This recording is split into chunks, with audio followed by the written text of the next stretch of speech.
to be government, and they've been operating since 1861 quite successfully to both undermine the republic in order to undermine the treaties and the Constitution, and they've been doing so quite successfully. And they've been actually fraudulently commanding a Roman tithe under the guise of property tax, which is also a fraud. And the people have been trained to that under animal husbandry, and they have been practicing or consenting to it, not knowing that not only does it not apply to them, not only that they have been misclassified, and that it is absolute criminal fraud.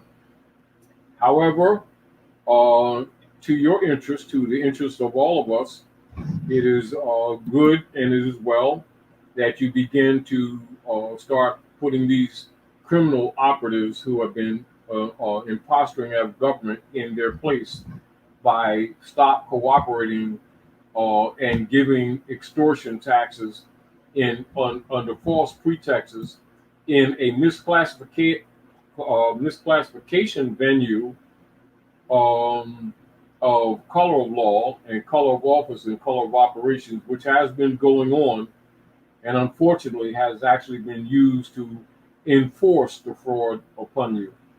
So these instrumentalities, such as bill of particulars and quo warrantos, is a public record of rebuttal. And they are challenged to answer that just the way they've asked you to answer. And with that, I cede to the people to ask any questions, because the nature of the principle is shared. Okay, Bill, let me see. Taxation. This question. Well, how does this apply? Abiyomi Ross says, how does this apply to Canada? It applies to all governments. And keep in mind that Canada and the United States Corporation have the same international number. They both come under the Circle Church and Chancery and the Queen of England. The idea that most people have that these are separate jurisdictions, that is more for the public than the fact. In other words, they're actually in partnership, pretending to be separate jurisdictions only for the public. And also, but in fact, they are conjoined members of the Roman Curia. And they also appear to have very strained trade deals, but like you said, they are one and the same. They are, yes. And if you notice, often when they're making any public announcements, they will emphasize the distinction of the jurisdictions as different nation states. When the prime ministers of Canada knows that president is a corporate construct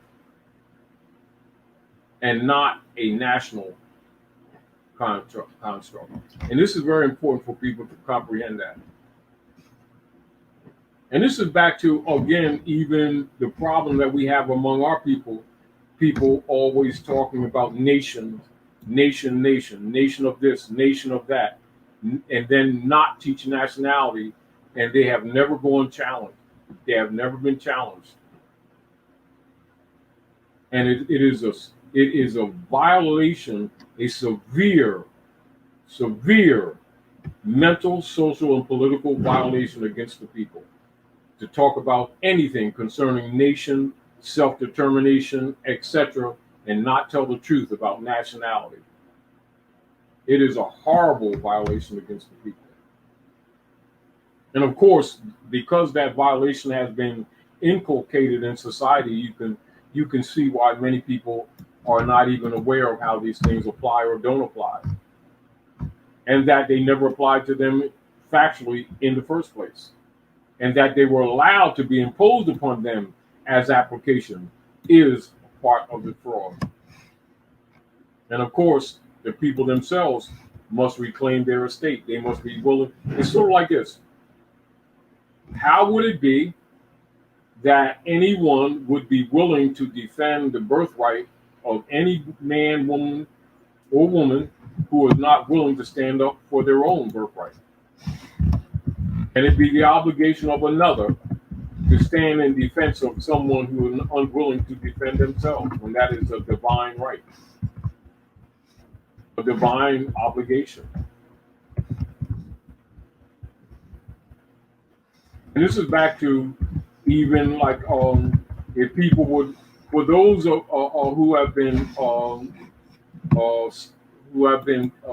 taught some fundamental civics in a civic order, as such as say the Moorish Temple of Science, they would look in the Circle 7 Quran as an example, chapter 29, to get also a concept of the sovereignty of the people. And those as fundamental civic principle, and that applies to people in general. So don't look at it because it's coming from active or conscious Moors that it applies to us and doesn't apply to others. It applies to everyone. It is universal in its character. There are a couple of questions asking your take on the fact that the Florida governor, DeSantis, just signed a bill into law about civics. Well, I would look at DeSantis and look at the nature of, or what you would call, the momentum that has taken place since Donald J. Trump has been in office for the United States. That anyone that starts teaching civics is definitely being influenced by Donald Trump for the restoration of treaty and constitution enforcement relative to the republic, distinguished from the corporation operations, which it has a lot to do with the controversy that surrounds Donald Trump now. I use his name so much. That's a fact. But it is indeed necessary for the people. Because, of course, most of you who studied the works of Noble Drew Ali, known as Professor Drew, know that from the beginning he has been telling the people to enforce the Constitution. And that has been an integral part of the Moorish Divine and National movement. Of course, that's been breached by many too, which you also know.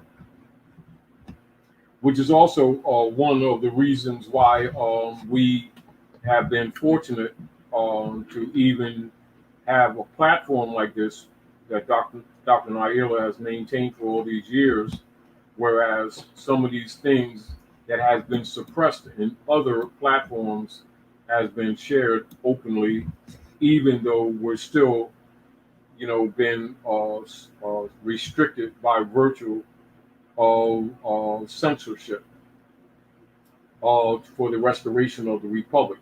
And so when you're talking about the restoration of the republic, you're talking about constitutional enforcement and treaty enforcement at the same time. You must know that relationship. And so if you see DeSantis and others talking about civics, guarantee they're teaching, they're leaning toward teaching proper government and de jure government, distinguished from de facto. This is on a different subject, but there were a couple of questions that were the same. I believe this is the same. There was an earlier question about all of the bodies. What was your take on all of the bodies being found in Canaan land? And then another question said, please speak on the massacre in Canada. One question at a time. No, I'm saying that the question about speaking on the massacre in Canada, I believe that it may be the same thing. You know that recently they found all the bodies of these indigenous or Aboriginal children. Yes, we're aware of that. The person wanted to know. I mean, the individual wanted to know if you were aware of that, and we are aware of that. But I don't know what. Aware before they published it. Yeah. So. The deal of it is the general public has not been aware of it on some degree and in denial of it on another level. It's not so much people haven't been aware of it. They've been in denial because they've been defending the corporations and the persons who they've been calling government, while deep inside fearing them, knowing that they were murderers. And what you would call little people sacrificers. We were told that melanated blood was very desirable to Absolutely, because so-called royals who would come over there, and exactly because of the energy and the melanin. They even used it for years to trying to artificially create or recreate the melanin or the spacesuit for the atmosphere of the solar system, known as melatonin. They've been murdering our people for centuries. And this is back to unum sanctum operations dum diversus, and our people being diverted into the fake race argument to divert them from what's really been going on for centuries. And that is cannibalism, little people sacrifice, stealing of their organs, and stealing of their crystal stream that you know as plasma. And sexually, well, you can't say whatever they call that. Well, you already know what it is. The abuse. They've been abused. And this is back to, like when you read the Christian Black Codes, where people have falsely been blaming Allah, Jesus, Muhammad, and Buddha for the organizations that they've been calling churches and mosques, etc., that they actually had nothing to do with, and that have actually been platforms for the actual opposite energy operators who've been calling themselves, and that still must be qualified if you want to say Satanists and Luciferians, because those words are misused too. And that will be a totally different conversation. But they have used the different even planetary energy designations that are ancient and corrupted them for their own personal use to do demonic things. So the best thing that you could call them, to be fair to Satan and devil type thing, would be simply demons. Here's a question from Maquan White. Do you need to go through the MSTA to nationalize properly, or is there another way? Now, I already sense the nature of the question coming from probably experiences that has been entertained by the question, and therefore the qualification. But I would say this: keep this in mind. Your Moorish birthright has nothing to do with any organization, entity whatsoever, for it is divine and it is natural.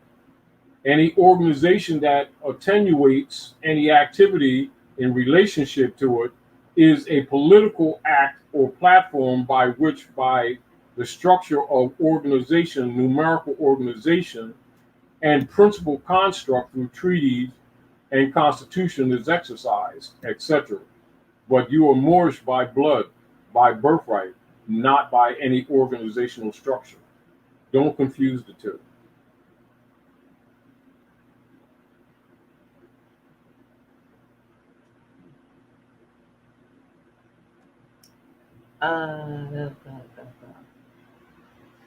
Noble Eighth Path says, Eightfold Path, nationality and naturalization, two different levels. I'm not sure if they want you to talk about them or just make it as a nationalization. Let's make it simple for a novice or for a neophyte. Like, say right now, where we're located, in the private office of Dr. G. Most of you know her as Dr. G, and many of you share time with her with official hours with Dr. G. So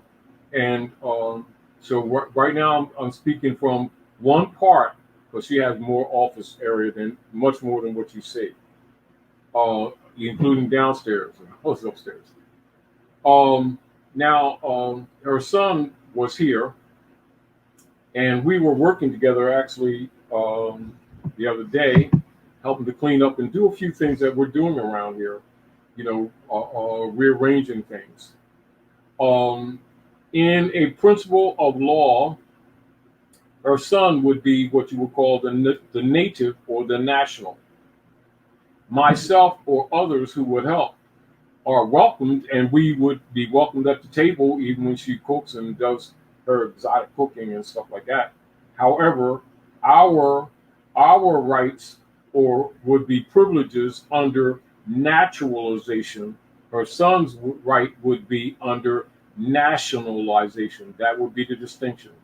When you apply that in the nature of the extended families that we know as nations all around the planet, when it comes to the actual people of the land, they would be the nationals or the true sovereign right claimants in that geographical, territorial jurisdiction, etc. And people who would come from other political jurisdictions, if they're in any social political agreement for stay or operations in that jurisdiction or territory, from a lawful perspective of documented operations, their position would be naturalization.